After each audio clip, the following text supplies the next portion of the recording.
Your ability or desire to make homemade bread does not determine your success as a parent, homemaker, or whatever role you have in this season of your life. No matter what, I truly believe that you are doing a great job. These tips for ditching store bought bread are for those who want to start moving away from store bought bread, whether it's just a little bit or entirely. But this is certainly not a suggestion that you have to stop buying store bought bread to be a good provider of food for your family. So, with that said, tip number one is to make whole grain bread a staple in your home. If I'm carving out the time to make homemade bread, I don't want it to be just another layer of things to do in my day. So often I use whole grain bread as a replacement for other whole grains. So for example, instead of having to make bread and brown rice for the week, I skip the rice and serve our meals with healthy bread instead. There are a couple of ways that you can start introducing whole grains into your bread making routine. One, you can start putting in a little bit of whole wheat flour or store-bought whole grain flour into your breads. You could make a 100% whole wheat bread with wheat flour from the grocery store, or you could even mill your own flour like I'm doing here for this fresh milled sourdough Pullman loaf. Fresh milled flour definitely offers the most nutrient-dense bang for your buck because it contains all three parts of the wheat berry, the endosperm, bran, and germ. So it is true 100% whole grain nutrition, and it'll definitely keep you fuller a little bit longer. But with that said, I do understand that some people don't have a grain mill, they are an investment, or maybe you just don't want to mill your own flour, and that is okay too. Using store-bought whole grain flour or a little bit of whole wheat flour from the store will offer you more nutrients than just all white flour alone. It isn't necessarily a one-to-one swap with other whole grains if you're not using fresh milled flour, but it is more nutrition and it's a great way to use your time wisely. If you're making bread, it might as well have some nutrition in it too. Tip number two for making ditching store-bought bread a little bit easier is to make bread as part of your meal prep routine. It is not easy to just pause the day and whip up a loaf of bread, especially if you have to work, if you're not home a lot, or if you have children. So for many folks, the best way to ensure that homemade bread makes its way to the table is to make it in advance, like I'm doing with these sourdough bagels, for example. So for instance, when I make sourdough bagels, I make a double batch and then I save a few for that day or breakfast the next morning. And then the rest I put in the freezer. And then for a week or 2 weeks, there's just three of us, so often two batches of bagels will last us quite a while. We just pull one out, pop it in the microwave for a few seconds, and then we have a fresh homemade bagel ready to go. But I didn't have any extra work to do. The thing is, you don't want to get all those materials and supplies and ingredients out over and over and over throughout the week. Do it one time. Get all the ingredients out one time. Go through the process one time and then enjoy the fruits of that labor for many weeks to come if possible. I usually bake on a weekly basis because there's just three of us. I don't need that much stuff around, but lots of people, especially those with larger families, tend to do a once a month baking marathon. They'll spend one Sunday or one Saturday baking a ton of stuff, pre-slicing it and then getting it in the freezer, and then they don't have to do it again for another month. So that is a great option. In my experience, bread freezes exceptionally well. I have a link that I'll leave in the description box for some instructions on how to freeze bread, but really the most important thing is to make sure that after you bake it, you let it cool all the way to room temperature before freezing it. I prefer to pre-slice it so that way it's really easy, but you can also freeze a whole loaf if you prefer. Tip number three is to rely on quick bread recipes. And I don't mean sweet quick breads like banana bread, for example. I mean things that are literally really fast and really easy to make. So here, for example, I'm making some really simple overnight sourdough English muffins. And I know this sort of contradicts what I was just saying because I was saying like make things in advance so that way you don't have to do it later. But of course, we all run into those days where we don't have a bread on hand, we don't have a whole grain on hand, or maybe we're just craving some sort of bread and we want to make something but don't have a lot of time to do that. So these sorts of quick recipes can help us have homemade bread on the table but without a lot of extra work. I'm still recipe testing these sourdough English muffins. When I get them perfect, I will have them over on my blog at moonandmagnolia.com. But what I did is I made the dough the night before and let it ferment overnight. So that way while I was sleeping, it was just doing its thing. But this particular recipe doesn't require any kneading, it doesn't require any rolling or any shaping. And the second rise is actually with baking soda while it's cooking, not an actual true second rise. So it takes so much hands-on time out of the equation and makes it really easy and manageable to make bread on those days that we just don't have a lot of time to do so. Later in this video, I have a cheddar einkorn biscuit recipe that's even faster and easier to make, so you can check that out in a minute. But the emphasis here is that not every single bread you have to make has to be some beautiful work of art that you spent time kneading and perfecting to the window pane test.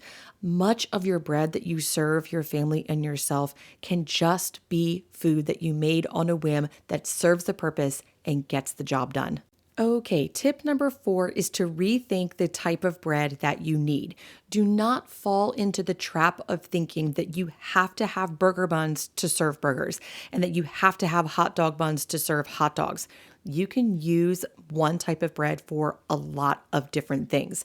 So here I am making some sloppy joes for my family. And if you watched last week's video, these are actually the sloppy joes I made in those 50 freezer meals that I did. So I'm just steaming some broccoli, reheating it on the stove, and I'm using up that sourdough Pullman loaf that I made. So I'm just slicing it, throwing it on a cast iron skillet to toast up a little bit just so it doesn't get soggy, and I'm using that for open face sloppy joe sandwiches. So here's the thing though, not only did I save time by not having to make a loaf of bread for the week and then also buns for this one particular meal we were having for dinner, I also was able to work in whole grains because that is a 100% fresh milled flour bread. Of course, I think there's a time and a place for all sorts of different breads. I love to bake bread, so I do make other types of bread, but most of the time I stick with a sandwich bread and some sort of no-knead sourdough. And I think those two are pretty versatile, especially that sandwich bread. You can use sandwich bread for an open-faced sandwich like I did here. You can use it for burgers and hot dogs, but also another thing that I think is really helpful to have around if you have time to make them are tortillas, because you can wrap up just about anything in a tortilla and it is good. Now, in full disclosure, I don't always make a lot of tortillas because rolling them out and cooking them takes a lot of time. But when I do make them, I make a whole bunch and freeze them so that way we can use them when we need them. So my recommendation then is to pick a couple of recipes that you like to make, that your family enjoys eating them, and then just stick with those most of the time and use them in versatile ways. Even if it seems a little unconventional or a little bit weird, again, you're getting the job done. You're getting food on the table. Tip number 5, which probably comes as no surprise if you have been watching Moon and Magnolia on YouTube for a while, is to rely on sourdough if possible. All of the tips in this video are applicable to yeast breads and sourdough bread. So really, it doesn't matter what type of bread you're making. I really believe that you should just make the bread that you enjoy making and that your family likes to eat, and that, of course, you like to eat also. But the thing that I like about sourdough is you have a lot of control about what goes on with sourdough. It's really dictated by a number of factors, but one of the biggest factors that comes into play with sourdough is time. You can speed up or slow down the process depending on what you need for your schedule. So with sourdough, the warmer the temperature, the faster it ferments or rises. The cooler the temperature, the slower it ferments or rises. So you can put your dough in a proofing box and speed it up if you need to.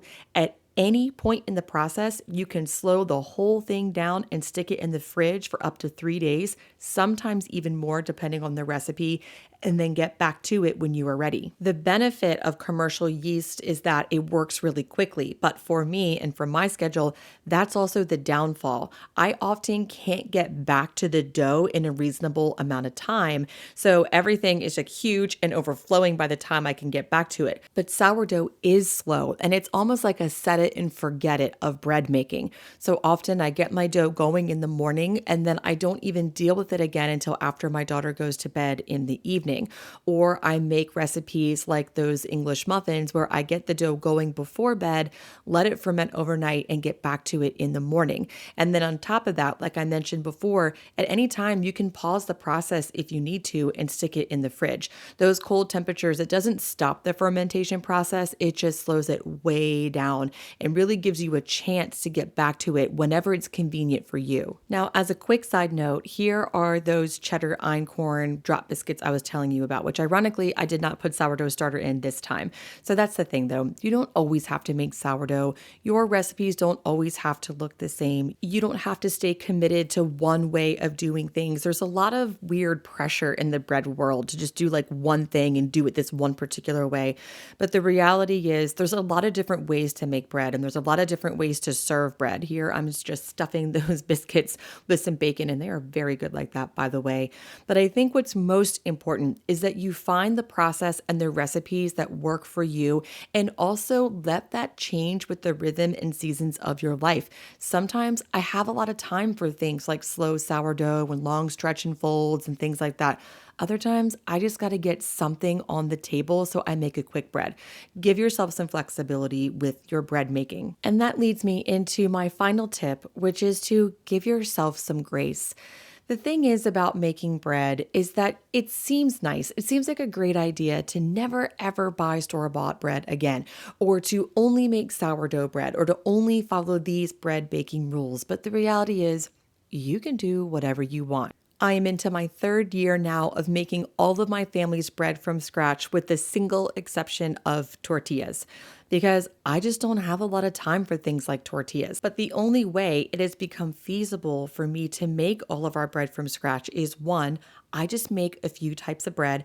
I know that on YouTube and on my blog, I share recipes all the time, but in my regular day-to-day life, I'm just making sandwich bread and sometimes a no-knead bread for my family. So one, limiting the type of bread that I make, and two, buying tortillas at the store because I just don't have the time or really the energy or desire to roll them out and cook them at this season of my life. So keep it small, keep it manageable, do what you can, and let go of the rest, and you will be on your way to ditching store-bought bread in a way that works for you in no time.